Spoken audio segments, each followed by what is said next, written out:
Hi guys, this is Fred. Welcome back to Personal Time Outdoors. This video is going to be the debrief for my trip to Zaleski State Forest last month. If you haven't seen that video, I'll link to it at the end of this video, so be sure to check that out. Now, when I went to Zaleski, I had actually originally planned to go to the Allegheny National Forest for a couple days.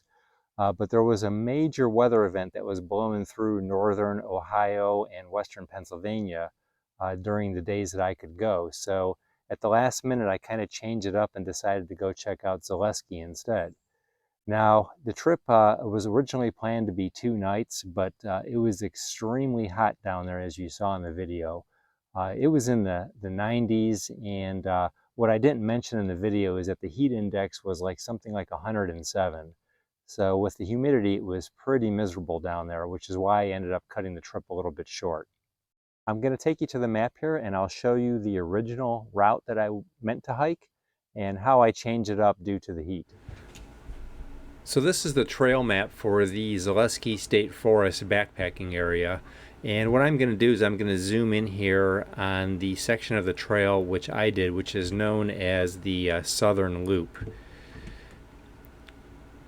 I parked here at the Hope Iron Furnace trailhead, and the Hope Iron Furnace is the historical location that I show at the beginning of my video.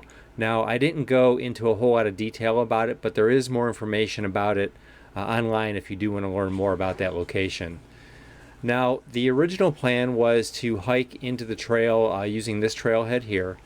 And it's not doesn't show on this map, but that Olds Hollow Trail that I hiked, that I mentioned in the video, it kind of runs right in this direction here, just south of the main trail.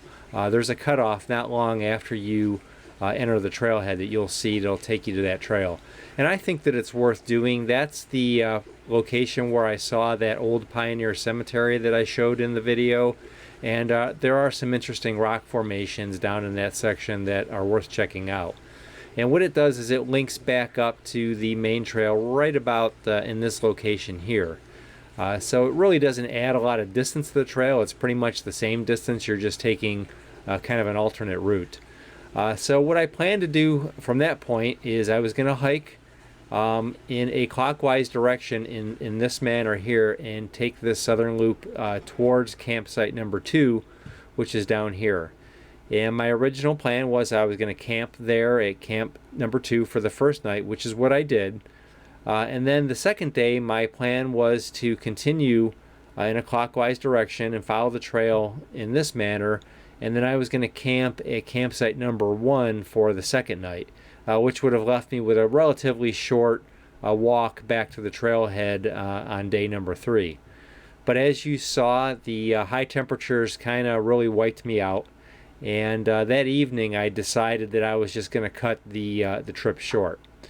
Now, about 3 o'clock in the morning, as you also saw in the video, a big rainstorm blew through, and that was actually part of that same rain event that was affecting northern Ohio and western Pennsylvania. It wasn't originally forecasted to get as far south as I did, but the edge of the storm did reach me, so that's why I got so much rain that night.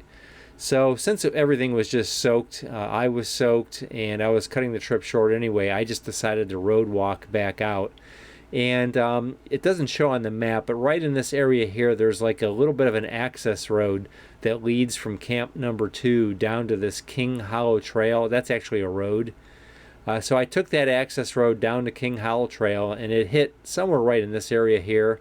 And then I road walked all the way back down to this main Sandy Run road, and then hung a left and went back over to my car, which is parked over here at the trailhead.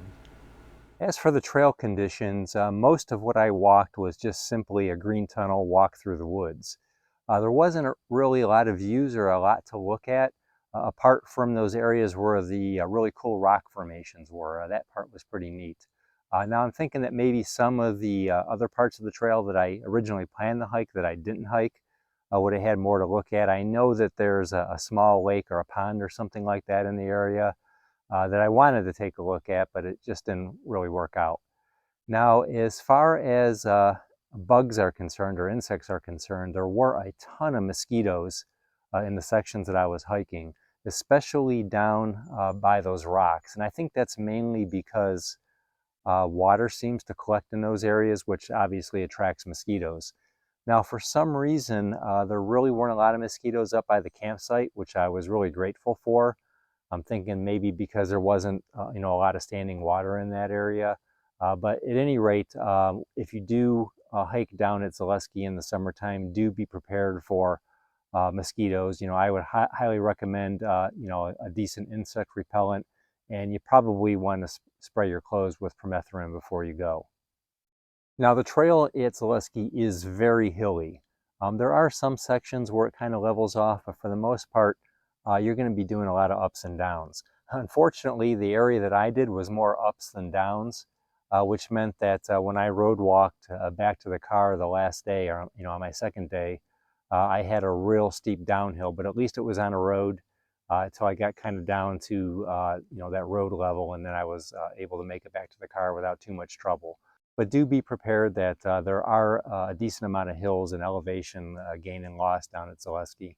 Now, the trail is really dry, so if you're planning on filtering water, I'll be honest with you, you're not going to have a lot of spots to really find any water to filter. I did bring a water filter with me, but I never really had an opportunity to use it. There is water in the 3 campsite areas. They've got a spigot. My understanding is they actually truck the water up there throughout the year, so that there is water available. So I was able to make use of that. Now, as far as when I was hiking, I did carry 2 liters with me, but given how hot it was, I probably should have carried more than that, because by the time I got to the campsite, as you saw in the video, I was pretty much out of water. And had that spigot not worked, I would have been in some serious trouble due to the heat. That was about the extent of the trip, so I'm going to go ahead and wrap this one up. If you find this content helpful, I would really ask if you please consider subscribing to the channel.